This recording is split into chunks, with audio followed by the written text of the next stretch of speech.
رب قد آتيتني من الملك وعلمتني من تاويل الأحاديث فاطر السماوات والأرض أنت ولي في الدنيا والآخرة توفني مسلما وألحقني بالصالحين.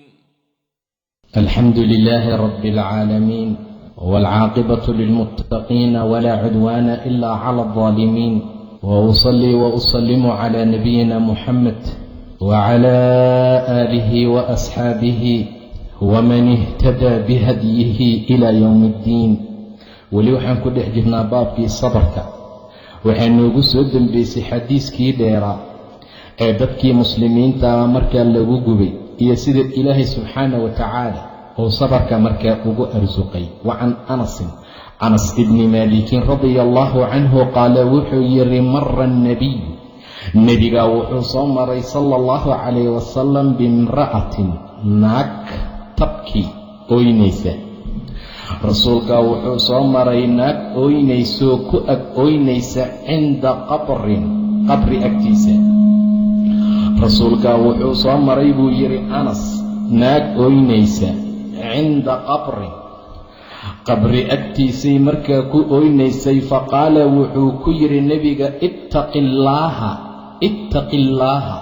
ilaahay ka cabso, cabso allaaha ilaahay ka cabsee wasbirii sabar buu ku yidhi. qabrigan agtiisa ka kac ee oohinta jooji, sabar oo ilaahay ka cabsa. faqaalad waxay ku tiri ilayka cannii, ibtacid cannii macnaha iga fogow, war iga tag bay tiri. nebigay ula jeedaa sala allahu calayhi wasalama, ilayka cannii iga dhaqaaq bay tiri.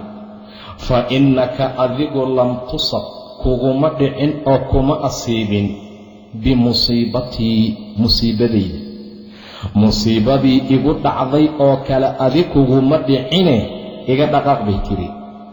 waxay ula jeedaa haddii musiibadii ani igu dhacday oo kale ay kugu dhici lahayd adba ma sabri lahayn. ilayka cannii macnaha ilayka cannii ka dhaqaaq agtayda. fa innaka adigu lam tusab kuma asiibin, kuguma dhicin bimusiibatii musiibadayda oo kale. laakiin walam tacrifuhu ma garanaynin, inuu rasuulku yahay ma ogeyn, nin caadi ah ayay u mooday. faqiila lahaa waxaa loo yidhi innahu nebiyu, war nebiguu ahaa sala allahu calayh wasalam. ninkii aad saan ula hadlaysay nebiguu ahaa. weli cali baa la sheegaa inuu rasuulka la socday uu ka luggaabiyey, kadibna uu ku yidhi naa ninkaad saa ku lahayd rasuulkuu ahaa, innahu annebiy. fa atat way timid baaba annebiy, nebiga albaabkiisa sala allahu calayhi wasalam. falam tajid mana helin cindahu agtiisa bawaabayn waardiyaal, wax waardiyaal ahoo bawaabiin ah oo ilaalinaya guriga rasuulka ma jirin sida madaxda maanta joogta oo kale. bawaabiina wax waardiyaal ah kama helin. faqaalad waxay tiri lam acrifka kuma kasaynin. haddaan sabrayaa macnaha rasuulkii allah inaad tahay ma ogeyn, haddaanse sabraya. faqaala rasuulku wuxuu yidhi innama asabru, sabirku waa cinda sadmati aluulaa, waa musiibada agteeda waaye, musiibada hore agteeda waaye. cinda alsadmati aluulaa waa jugta hore, qacda hore markay kugu dhacdo yaa isla markii la rabaa innaa lilaahi wa innaa ilayhi raajicuun iyo sabir. laakiin markaad qoysay, aad wax soo qaban weysay, aad barooratay, aad timaha jeexjeexday, maryo aad googoysay, haddaan sabraa cid kaa yeelaysa ma jiro. laakiin saa darteed waxaa lagaa rabay sadmada iyo musiibada awalkeeda waa qacda kow iyo jugta hore waaye. muttafaqun calayh. wa fii riwaaya limuslim, tabkii waxay u ooynaysay calaa sabiyin lahaa, canug yaroo ka dhintay. sabi ayada ka dhintoo qabriga lagu duugay yay kor fadhisay, kaasay markaa ka ooynaysay u ooynaysay. rasuulkuna wuxuu yidhi sabirku ومصيبة هوري. وعن أبي هريرة أن الرسول الله صلى الله عليه وسلم قال وحيري يقول الله تعالى الله سري وحو أرنا يا مال عبدي أدونكيغا أما أهان المؤمن أي مؤمن كأه أدونكيغا مؤمن كأه مصغنان عندي أكتيد جزاء أبا القد إذا قبضت مركان كقاطه markaan ka qibdoodo safiyahu qofka uu jecel yahay safiyahu waa safiihiisa waa qofka xabiibkiisa uu aad u jecel yahay oo min ahli dunyaa adduunka ehelkiisa ah haddii aan ka qaato agtayda abaalgudkuma laha humma ixtasabahu haddana uu ajir xisaabsado uusan oynin uusan barooranin ajir xisaabsasho oo la yimaado addoonkayga mu'minka ah haddaan ka qaata qofka uu u jecel yahay adduunka kadibna uu ku sabro oo ku ajir xisaabsado macnaha abaalgudkuma laha agtayda ila aljanna janno mooye janno waaye abaalkiisa wax kaloo qofka loogu abaalgudi karo oon janno ahayn ma jiro sidaa darteed janno ayaa abaalkiisa waxa loogu abaalgudahayo qofkaasi laga qaatay safiiha iyo qofka uu jecel yahay adduunka ehelkiisii ku ajir xisaabsaday waxa abaalkiisa noqonaya waa jannaduu dhahay nebiga sala allahu calayh wasalam waa bishardi inuu ajir xisaabsado waa bishardi inuu sabro waa bishardi inuu ilaahay u ogaado subxaanahu wa tacaala musiibadan iyo waxaan markaa ku dhacay رواه البخاري بحديث كوري. وعن عائشة رضي الله عنها عائشة أنها أيض سألت وحي ويديسي رسول الله صلى الله عليه وسلم أي عائشة ويديسي عن الطاعون عذر كان طاعون كاللغو مقعابه طاعون عذر علالات قارا وحيدا وعلى البحر فرها بضا laakiin inta badan badni taacuun iyo cuduro badan baa la tilmaamaayo aad u khatar ah rasuulka way su-aashay sala allahu calayh wasalam bal daacuunkayga waran bay tiri fa akhbarahaa wuxuu nebiga caaisha u sheegay annahu daacuunku kaana cadaaban inuu cadaab yahay daacuunku waa cadaab buu yidhi rasuulka sala allahu calayh wasalam yabcahuhu allahu tacaala ilaahay uu ku soo bixiya calaa man yashaa'u qofkuu doono cid allaala ciduu doonuu ilaahay ku soo dira subxaanahu wa tacaala fajacalahu allaahu ilaahay wuxuu ka yeelay daacuunka tacaala amarkiisa sarreeyey raxmatan naxariis ayuu lilmu'miniina mu'miniinta uga dhigay laakiin dadka mu'miniinta waa u naxariis falaysa min cabdin addoon ma jiro yaqacu uu ku dhaco fi taacuuni taacuun fayamkuhu ku nagaada fii baladihi beledkiisa saabiran xaal uu yahay mid sabrahayo sabir ku sabrahaya muxtasiban ku ajir xisaabsanaya yaclamu og annahu laa yusiibuhu inaysan asiibin aynan ku dhacaynin ilaa maa kataba allaahu lahu ilaa wuxuu ilaahay u qoray maahana subxaana wa tacaala wuxuu og yahay oo qalbiga ugu jira inaysan ku dhacaynin wixii ilaahay u qoray meehee wax kale ilaa hadduu jiro addoon mu'min ah daacuun ku dhacay beledkiisii ku nagaaday sabrayoo ajir xisaabsaday ogaaday inaysan asiibayn ilaa wixii ilaahay u qoray maahane ilaa kaana lahu waxa uu leeyahay mithlu ajri shahiidi shahiidka ajirkiisa oo kale qofka shahiidka ah ee jihaadkii goobta dagaalka ku dhinta ajirkiisoo kale ayaa la siinayaa rawaahu albukhaariyu baa xadiidkaa wariyey sabirka qiimaha uu leeyahay wuu tilmaamayaa wuxuu tilmaamayaa cudurka daacuunka inuu u dhigmo shahiidnimo ileen dhowr waxyaabood ayaa jiro darajada shahiidnimada qaata hooyada umul raacda oo kale daacuunka qofka gubtay kan biyaha ku dhinta waxyaabaha noocaasa qofku meel ku soo dumo intaasoo dhan baa wada shuhado laakiin waxay kaga duwan yihiin midka dagaalka ku dhinta lama dhaqa janaasana laguma tukado sidaa darteed kuwan waa shuhado la dhaqo janaasana markaa lagu tukanayo. wa can anasin radia allaahu canhu qaala wuxuu yidhi samictu rasuula allah rasuulkii ilaahay ayaan maqlay sala allahu calayhi wasalama yaquul asagoo odhanaya ina allaha ilaahay caza wajal caza qaalib ahaa oo wajalla weynaaye ilaahay qaala wuxuu yidhi ida btalaytu haddaan ku imtixaama cabdii addoonkayga bixabiibatayhi labadiisa xabiibo labada waxyaabood ee uu aadka u jecel yahay haddaan ku imtixaamo macnaha aan ka qaato waayo fa sabara haddana uu ku sabro cawadtuhu waxaan ugu beddelaa minhumaa xaggooda aljannata jannada addoonkayga labada waxyaabood oo xabiibooyinkiisa ahuu aadka u jecel yahay labada waxyaabood ee uu jecel yahay haddaan ku imtixaamo oo aan ka qaato fa sabara haddana ku sabraa cawadtuhu waxaan u dhaafsiiyaa oo aan ugu beddelaa minhumaa xaggooda aljannata jannada yuriidu wuxuu ula jeedaa caynayhi labadiisa indhood indhool buu noqday labadii indhood ayaa laga qaaday ilan waa xabiibatayn waa laba waxyaabood oo aad loo jecel yahay noloshana aad yaad markaa ugu dhow sidaa darteed buu ilaahay leeyahay addoonkayga haddaan ka qaata labada waxyaabood ee uu jecel yahay waa jannada waa labadiisa indhoode yuriidu caynayhi buu ula jeedaa waxaan ugu beddelaa buu yidhi ilaah subxaana wa tacaala jannadaan markaa ugu beddelaa oo jannada ayaan markaa u dhaafsiiyaa waa janno ayaan markaa siiyaa oo aan markaa ugu beddelaa rawaahu lbukhaariyun baa xadiidkaa wariyey wa can caطaa ibni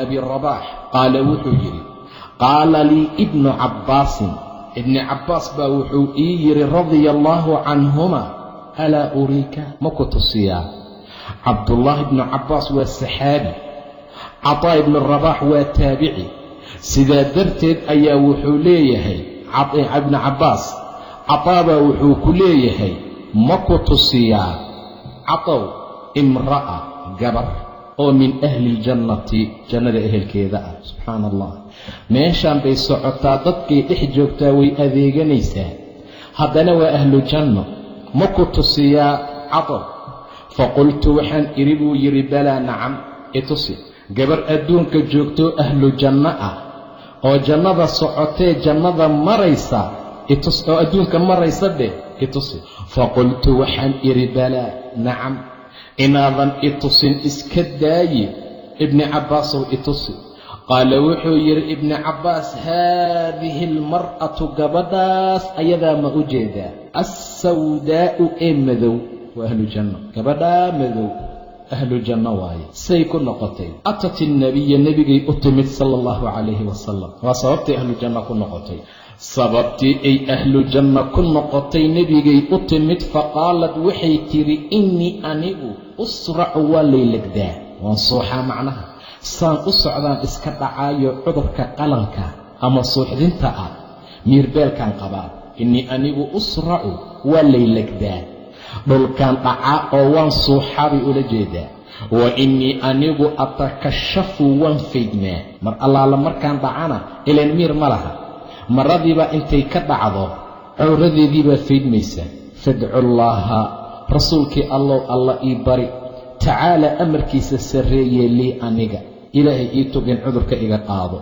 qaala rasuulku wuxuu ku yidhi gabadhii in shi'ti haddii aad doontay gabar yahay sabarti waad sabraysaa isaga sabar walaki ljannatu jannaad leedahay baryahan iyo ilaahow caafimaad sii inaanan dhihin oo aad isaga sabirto oo ilaahay janno ku siiyo waa daw wa in shi'ti haddii aad doontana dacawtu allaaha tacaalaa ilaaha sarreeyaan kuu tuugayaa an yucaafiyaki inuu ku caafiyo haddaan mar ilaahay kuu tugana alla wuu ku caafi subxaanahu wa tacaala ilaahay waa ku caafinayaa subxaanahu wa tacaala labadaa mid doora jannay maqashay faqaalad waxay tidhi asbiru waan sabraya aan iska suuxsuuxee marba haddii janno la sheegay waxaa iiga fiican oo ii hagaagsan inaan sabro faqaalad waxay tidhi innii laakiin anigu atakashafu waan faydnaa markaan suuxee fadcu llaaha ilaahay ii tuug allaa atakashafa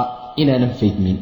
haddaan suuxdinta igu dhacdoon iska sabroon dhulka ku dhaco oo aan suuxo inaysan marada iga faydminba, taa ilaahay iiga tuug. allaa takashafa fadacaa lahaa, ilaahay buu u baryay.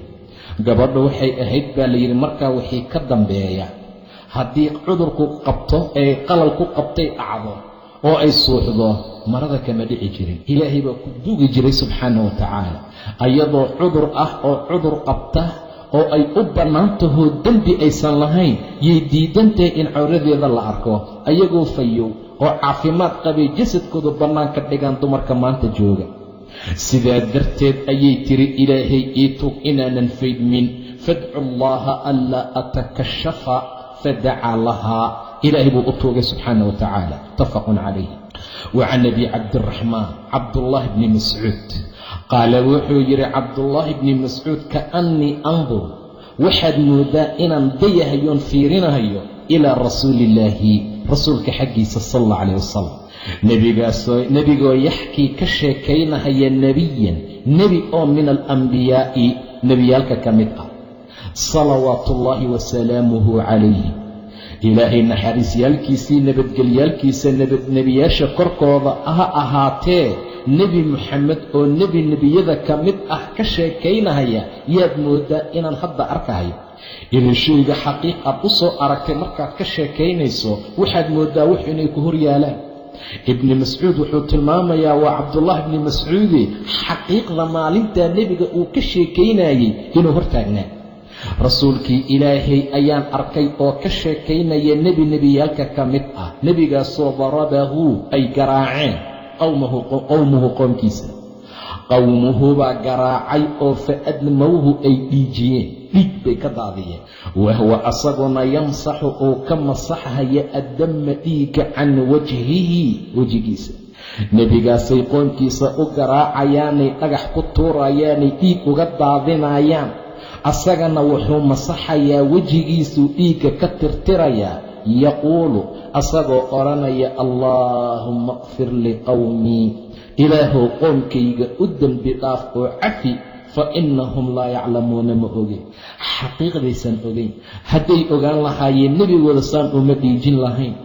ilaahayow u dembi dhaaf. way garaaceen, way tumeen, dhiig bay ka qubaayaan, asagana waa u ducaynayaa, waa sabrayaa nebigaasi kumuu ahaa? qolaa waxay dhaheen waa isla laftigiisa sal alla calayh wasalam, oo markii taa'if uu aadeen la dhagaxyeeyey tii buu ka sheekaynayaa. ama nebi kale sow ahaadaba waa nebiyaasha ka mid ah, waayo ambiyadu aad bay u sabri jireen. waatay dhaheen walanasbiranna calaa maa aadaytumuuna, waxaad nagu dhibaysaana waan isaga sabraynaa. allaahumma qfir liqowmii, ilaahu qoonkayga u dembi dhaaf oo iska cafi, fa innahum ayagu laa yaclamuuna, ma ogeyn. muttafaqun calayh. wa can abi saciidi wa abi hurayra radia allaahu canhuma, xadiidkani laba saxaabi ayaa isla warisay, waa abi saciid iyo abu hurayra, ama abi hurayra labadoodaba allah ka raadi noqdee. can innabiy, nebiga xaggiisa waxay ka wariyeen qaala inuu rasuulku dhahay, maa yusiibu, ma asiibto almuslima, qofka muslimka ah. muslimadana waa la mid gabadha min nasabin, wax nasab ah. nasabka waxaa meesha loola jeedaa baa la yidhi waa tacab, waa dhib, aad dhibka qasiiba. walaa wasabin iyo jiro, walaa hammin murug, walaa xasanin tiiraayo, walaa adaa iyo dhib, walaa hammin iyo murug xoog badan. xataa shawkatu, qodax xataa ha noqoto, yushaakuhaa durtee, qodax durtayba ha ahaato, dhib hadduu soo gaaraba, ilaa kafara allaahu, alla wuxuu uga dhaafaa bihaa, waxaa ku dhacay sababtiisa, min khataayaahu, gafafkiisa. muttafaqun calayh. dembiyadaa alla uga tirtiraa subxaanahu wa tacaala. muttafaqun calayh. walwasabu almarad, jiradaa markaa loola jeedaa. xadiidku wuxuu tilmaamayaa murug hadday ku soo food saarta caawa, dembi buu ilaahay kaaga tirtirayaa. waa qofka mu'min inuu yahay, waa inuu sabar ku socdaa. sidaa darteed buu rasuulku yidhi sala allahu calayhi wasalam, maa yusiibu almuslima, muslimku ma asiibto min nasabin dhib, walaa wasabin jiro, walaa hammin murug, walaa xasanin tiraayo walaa adan iyo dhib noocuu doona ha ahaada walaa hammingana waa murugta xooga badan xata shawkatu qodax iyo shaakuha burtaba ha noqotee kab kaa go'day ha noqoto dhagaxoo aad suulka ku dhufsatay ha noqoto dhib kasta oo kugu dhacaa ilaa kafara allaahu bihaa ilaah wuxuu uga asturaa min khataayaahu gafafkiisa muttafaqun calayhi walwasabu almaradu jiradaa la yidhaahdaa wa can abi mascuud wa can ibni mascuudin radia allaahu canhu qaal ibni mascuud wuxuu yidhi dakhaltu waxaan u soo galay cala annabiyi nebiga korkiisa sala allahu calayh wasalam wahuwa asagoo yuucaku la xanuunjinayo waa qandhanya xooga badan taabaa markaa loola jeedaa wuxuu yidhi marka ninka ibnu mascuud la yidhaahda dakhaltu cala annabiy nebiga dushiisa ayaan u soo galay sala allahu calayhi wasalama wahuwa asagoo yuucaku la xanuunjinaya rasuulka qandhaysan macnaha faqultu waxaan idhi yaa rasuula allah rasuulkii ilaahayo innaka adiga tuucaku ma lagu xanuunjinayaa wackan xanuun shadiidan oo daran rasuulkii allow ma xanuunsanaysaa oo ma qandhan tahay qandhad daran miyaa ku haysaa qaala ajal haa buu dhahay nacam innii anigu uucaku waa lay xanuunjiyaa kamaa yuucaku sida loo qandheeyo loo xanuunjiyo oo kale rajulaani laba nin oo minkum idinka mid ah laba nin xanuunkooda ayaa keligay leysaaraa buu dhahay nebiga qultu waxaan idhi daalika arrintaa anna laka ajrayni ma inaad laba ajir leedahayba sababta oo laba qofood xanuunkooda adi keligaa lagu saaraayo ma inaad laba ajir leedahayba qaala ajal haa buu dhahay macnuhu waa sida ajal daalika kadaalika arrintu waa sida maa min muslimin muslim ma jiro yusiibuhu ay asiibta adan dhib shawkatun qodax dhibkeedii famaa fawqahaa wixii ka weynba qodax iyo wixii markaa ka sarreeya ilaa kafara allaahu ilaahay wuxuu uga asturaa bihaa dhibkaa iyo waxaa duray sayi'aatihi qaladaadkiisa xumaayaalka iyo qaladaadka uu galiy dembiyaalka yuu ilaahay uga asturaa wa xutat canhu waxaa looga hoobiyaa xaggiisoo looga tirtiraa dunuubuhu dembiyaalkiisa kamaa taxutu say u qubto oo kaley u daadato ashajaratu geedaha waraqahaa laamaheeda sida geedka uu u qubuu u soo daadiyo caleemaha qalalay oo kale yaa dembiga looga tirtiraa muttafaqun calayh alwacku maqhu alxumaa waa qandhada wax daboosha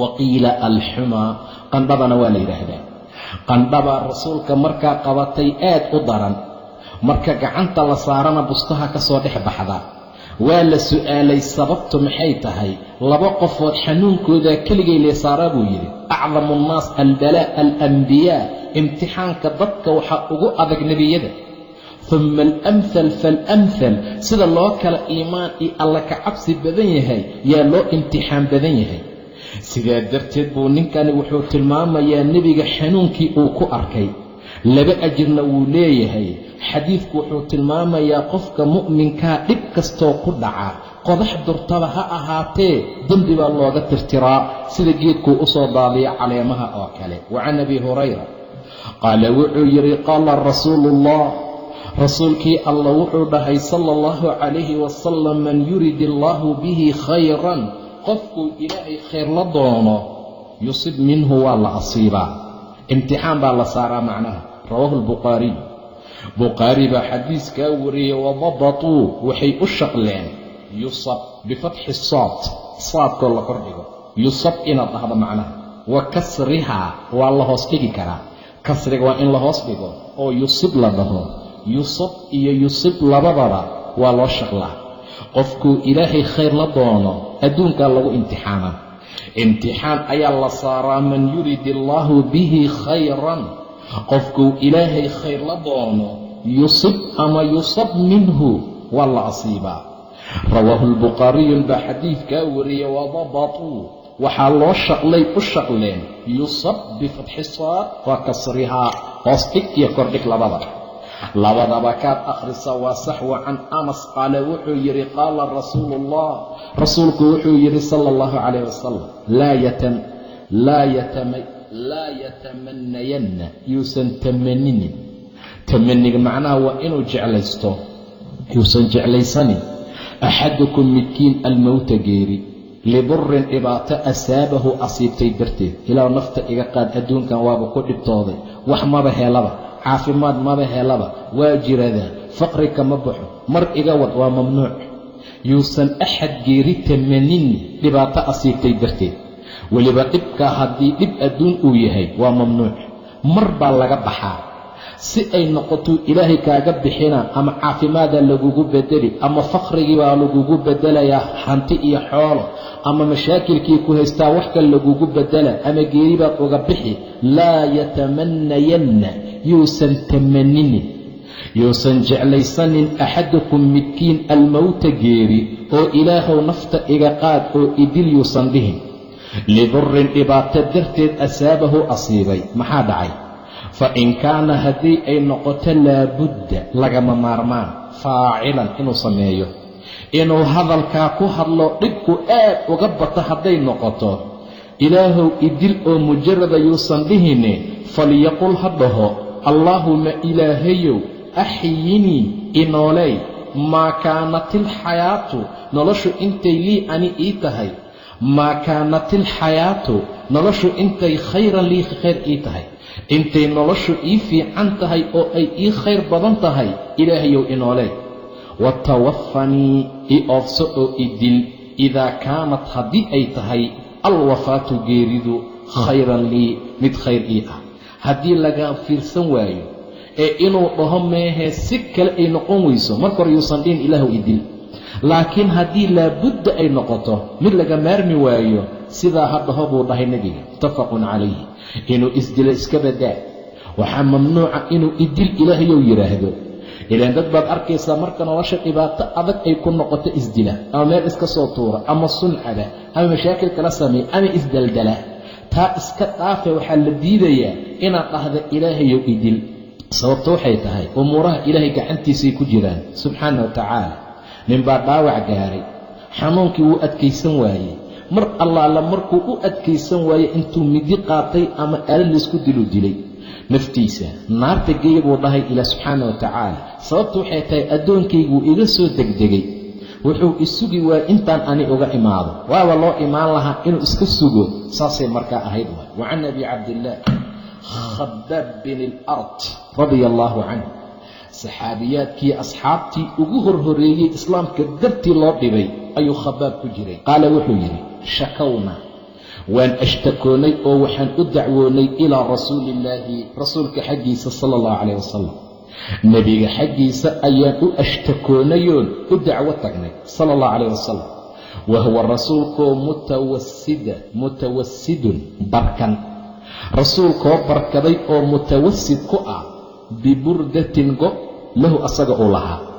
rasuulku go uu lahaa buu markaa barkan yahay. fii dilli lkacbati, kacbada hooskeedana wuu jiifay. waxaad ka fahmi kartaa intaan la hijroonin inay tahay, oo dadka ay maka joogeen, rasuulkuna maka uu ku sugnaa. kacbada hooskeeda ayaa intuu go dhigtay rasuulka yuu jiifaa. faqulnaa waxaanu ku nidhi, allaa tastansiru, miyaadan noo gargaar weydiinaynin lanaa anaga, ilaahay ma noo gargaar weydiinaysid miya? allaa tadacuu, miyaadan ilaahay noo baryaynin lanaa anaga, ma noo ducaynaysid miya rasuulka ilaahayo? faqaala wuxuu yidhi, marka khabaab muxuu la jeedaa? khabaab wuxuu ka wadaa dhibka iyo mashaakilkana haysta, mushrikiinta dhibkayna saarayaan, mashaakilka iyo salaad la'aantan ka tukan la'nahay, dhibka ay gaalada nagu haayaan. rasuulkii allow, ilaahay gargaar ma nooga weydiinaysid miya? ilaahay ma noo baryaysid miya in dhibkan marna laka qaado? faqaala, rasuulku wuxuu yidhi, qad kaana wuxuu ahaa man qablakum, dadkii adinka idinka horeeyey, cidda idinka idinka horaysay hadduu islaamnimada qaato, yu'khadu arajul, ninka waa la soo qarin jiray, fayuxfaru lahu, waxaa loo qodahayay fi lardi, dhulka inta la soo qabto yaa dhulka loo qodaya, fi lardi arlada. fayujcalu, waa la yeeli jiray fiihaa, godkii la qoday ayaa la dhexgelinayaa, intaan horuu ka soo baxsan yahay. uma yu'taa, waxaa lala imaan jiray bilminshaari, minshaar baa la keeni jiray, alad wax lagu kala gooyo. fayuudacu waxaa la saari jiray miishaarta calaa ra'sihi madaxiisa korkiisaa la saarayaa, fayujcalu waxaa laga yeeli jiray nisfayni 2 gobol. saasaa inta loogu kala gooyo 2 cad markaa laga dhigi jiray. wayumshatu waxaa loogu shanlayn jiray biamshaatin shanlo, biamshaati alxadiidi shanla bir ah, shanla waaweyn oo fargeetada dhulka lagu nadiifiyo kale ah. inta la keeno ayaa loogu shanlaynayaa maa duuna laxmihi, hilibkiisa iyo wa cadmihi, laftiisa inta u dhaxaysa. hilibka iyo lafta inta u dhaxaysa yaa shallada birta loogu shallaynayaa. ka noqo diinkaaga, ka noqo diinka. saasaa la yeelayaa. maa yasudduhu kama laabin jirin oo kama leexin jirin daalika arrintaa ciqaabka ah can diinihi, diinkiisa ugama baxan jirin, diinkiisuu ku sugnaan jiray. maa yasudduhu kama leexin jirin oo kama hor istaagi jirin daalika arrintaa ciqaabka can diinihi, diinkiisa. wallaahi ilaahay baan ku dhaartuu dhahay rasuulka, layutimanna allaahu, ilaahay wuu taam yeelaya subxaanahu wa tacaala. wallaahi allaan ku dhaartaye, layu'timanna allaahu, ilaahay wuu dhammaystirayaa, wuu taam yeelayaa. allaahu ilaahay haada alamr, amarkan ee kan ah waa islaamnimada. diinkan wuu dhammaystirmayaa, meel kastana wuu gaarayaa. xataa yasiira alraakibu, ilaa qofka raakibka ah ee faras ka saaranee musaafirka uu socdo, min sancaa, ka bilow sanca, ilaa xadramuud laga gaaro. sanca ilaa xadramuud buu soconayaa. laa yakhaafu xaal uusan ka cabsanaynin ila allah, ilaahay maahane subxaana wa tacaala. asagoo ilaahay maahine cid kale aan ka cabsanayn. waxaan gaalada iyo waxaan mushrikiinta dhibka idinku haya iyo ay saa idinsoo fiirinaynin. ka bilow sanca ilaa xadramuud buu ninka musaafirka socon doonaa. ilaahay maahine cid kaleu ka cabsanayna ma jiro. iyo wadi'ba waraabo calaa ghanamihi, arigiisa uga cabsado. bes inuu isdhaho meeshaan cidlo waaye, duur waayee, erigan aad wadatay intuu waraabo kuu soo baxo amuu kaa cunaa. walaakinakum laakiin idinku tastacjiluuna, waa degdegsii dalbaysaan. sabra waxoogaa suga, ciqaabkii dhibka isaga jira, adkaysta oo sabra, arrintaa way imaanaysaa. walaakinakum tastacjiluuna, haddaad rabtin inay timaado.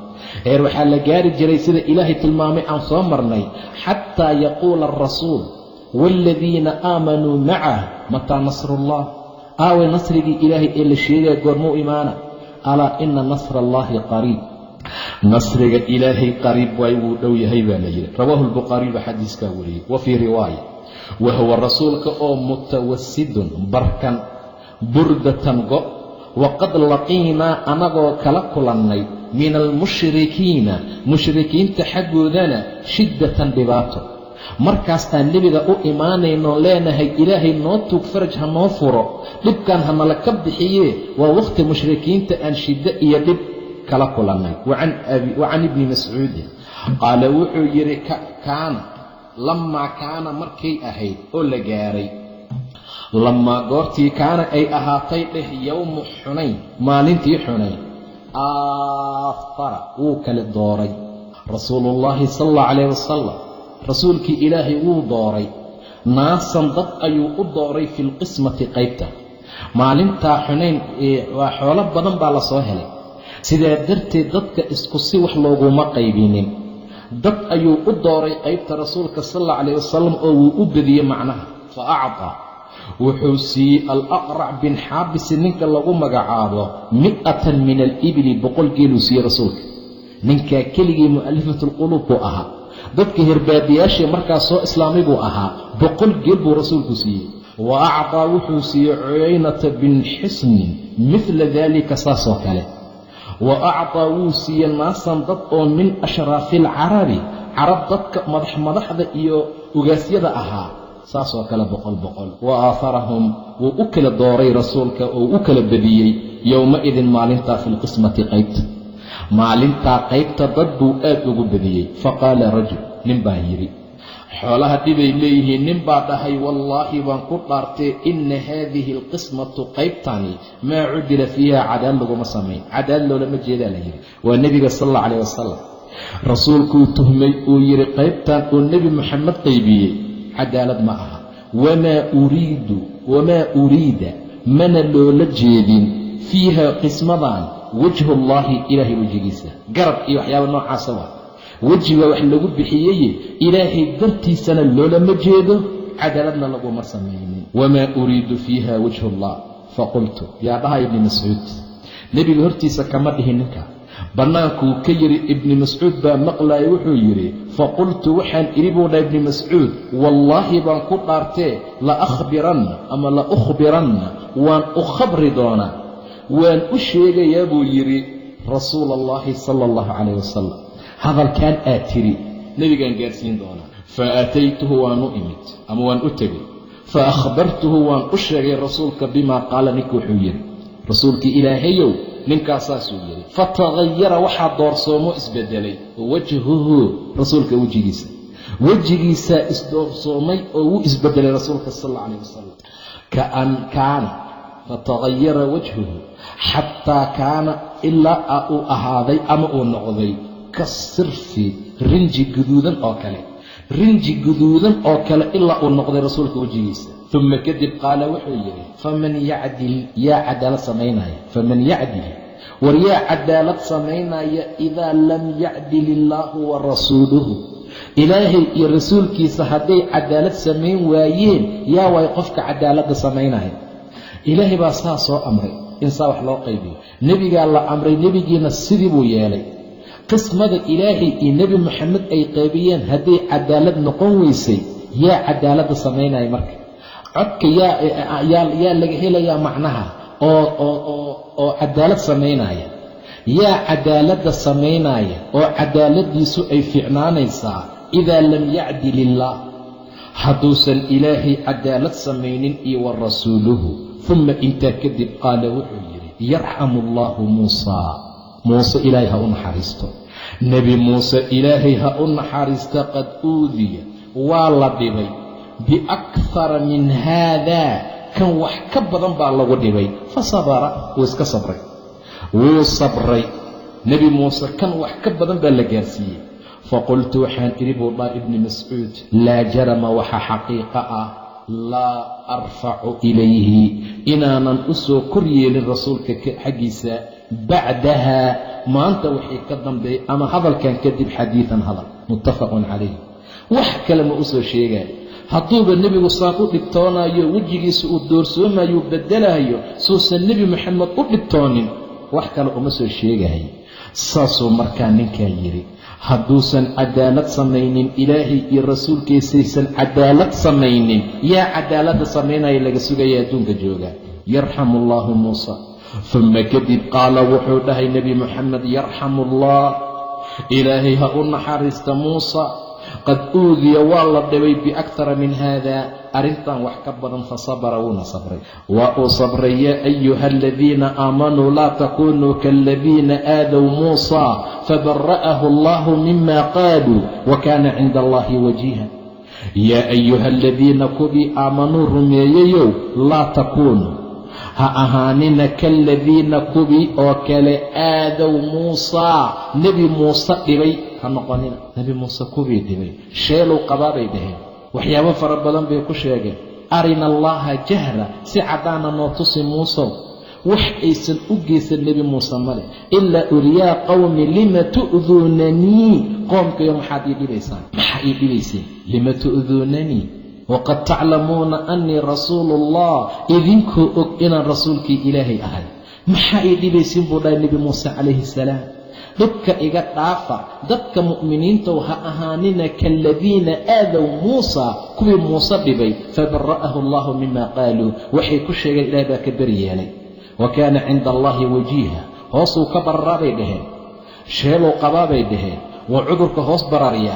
waxyaabo fara badan oo noocaasay ku tilmaameen. sidaa darteed buu ilaah yidhi idinka saasoo kale ha noqonina. faqultu waxaan idhi buri ibni mascuud, faqultu laa jarama laa arfacu ilayhi, inaanan u soo kor qaadin xaggiisa, bacdaha كوحي كدن بي حديثا هذا متفق عليه. وقوله كالصرف ويري هو بكسر الصاد كالصرف به صاد كل هصدق المهملة غانا دبعتها معناها الصاد ويضاد ما دبع ملها مهملة وأيضا دبع لهين وهو الصبغ الأحمر رنجيك الجدود بالي هذا رنجيك حسان كأ أو كالوجه يسين نقضي رسولك صلى الله عليه وسلم. وعن أنس قال رسول الله رسولك إلهي وحجري صلى الله عليه وسلم بيري أنس إذا أراد الله هدو إلهي لدونه بعبده أدونك خيرا وناك لدونه عجل له العقوبة تبقى لوسود دجيا في الدنيا أدونك والله امتحامة والله الرفاضية حنون بوغلا فقر بوغلا دب بوغلا وكبحا كيكي كوين بوغلا وكبحا تكسي علسو غلا ما هنعب نعبيه امتحان بالله هذا إلهي باقير لدونه شهادة لربا إن لسيه أبال قد لربا إن لسيه هيرك السبر كيسا لفيرينيا askariga markuu baxo furinba furinta ka dambaysa halista ka dambaysa marka uu galo ee uu ka soo baxay xidigta la siyaasado maaha iyo gaashaan laa waxyaabaha la midka ah. sidaa darteed ayaa qofka mu'minka ah mar kasta imtixaan iyo dhib iyo mashaakil baa la marsiiyaa waa ilaahay baa khayr la doonay. idaa araada allah hadduu ilaahay la doono bicabdihi addoonkiisa khayran khayr uu la doono cajala lahu alcuquuba cuquubada iyo dhibka lagu soo dedejiyaa في الدنيا أدونك. وإذا أراد الله هدو إلهي بعبده أدونك الشر شر لضونا أمسك عنه ولغهايا لك لغعليا بذنبه ذنبك أوقلي سيبتسى لغعليا حتى يوافي به إلا لؤ في أبا البكيس يوم القيامة مع القيامة ولغهايا وتارك الصلاة محجابته هاسي دقيسته وفاسق وقاطعني وتارك الصلاة والدنبيل عافماتك لو زيادينيا عمرك لو زيادينيا حولها الله بدينيا واسدغنا مر سائل غاري لو يابو اسمودا سنستدرجهم من حيث لا يعلمون waxaan ka sabaynaa buu dhahay ilaahay meel aysan markaa ogeyn kadib baa qiyaama hal mar la qabtaa. وقال النبي wuxuu yiri sallallahu alayhi wasallam inna 'idama al-jazaa'i abaalgudka weynaantiisa wuxuu ku xiran yahay maca cidami albalaa imtixaanka weynaankiisa. qof kasta abaalgudkiisa weynaan wuxuu ku helaa heerka imtixaankiisu la egyahay. wa ina allaha ilaahay tacaala amarkiisa sarreeyey idaa axabba hadduu jeclaado qowman qowm uu jeclaado ibtalaahum uu imtixaamaa. kow marka lagu jeclaado imtixaan baa laga qaadaya ma u qalantaa ma samaya. وإذ ابتلى إبراهيم ربه بكلمات فأتمهن إبراهيم بالله امتحانه وبرموصي قال إني جاعلك للناس إماما دكانه قاميك أقدق أبو دا إلهي ويوالي امتحانه لا إله إلا الله درتد دبلو قرد النبي إبراهيم عليه السلام سيدا درتد بو إلهي يري نبي يري إذا أحب إلهي هدو جعل هذا قوم ابتلاهم وامتحانا فمن رضي قفكي رالي كالنقضة oo imtixaankii ilaahay raali ku noqda cudurkii dhibkii imtixaankii faqrigii gaajadii mashaakilkii qofkii raali ku noqda falahu ilaahayna arridaa raali buu ka noqdaa raali ahaasho ilaah buu helaa. waman sakhita qofkii carooda falahu suqut ilaahayna wuu caroodaa subxaana wa tacaala. maxaa waay ani xaggee layga gaaray waaba tukadaa kuu dhaad arkaysa haddaad tukatidna waa lagu imtixaana والله فيرنا ألف لا ميم أحسب الناس أن يتركوا أن يقولوا آمنا وهم لا يفتنون أيضا لامتحان إن آمنا لو قلت لي ما ينبغي الله سبحانه وتعالى إذا أحب هدو جعل هذا إلهي قوما ابتلاهم امتحانا فمن رضي فله الرضا هدو رالي نقضوا قفك امتحانك وكوكا عودهم قربوا إلهي صاري دونا إلهي بانا كم هدسان xunuunkan iyo dhibkan iyo rafaadkan aan ku jiro mahadsanid ku dhaho ilaahay u mahad celiyo subxaana wa tacaala u shukriyo weliba asagoo dhib la gaarsiiyey raaligu ilaahay ka noqda subxaana wa tacaala ama ha laga qaado ama yaan laga qaadin raalli hashuu gelaya.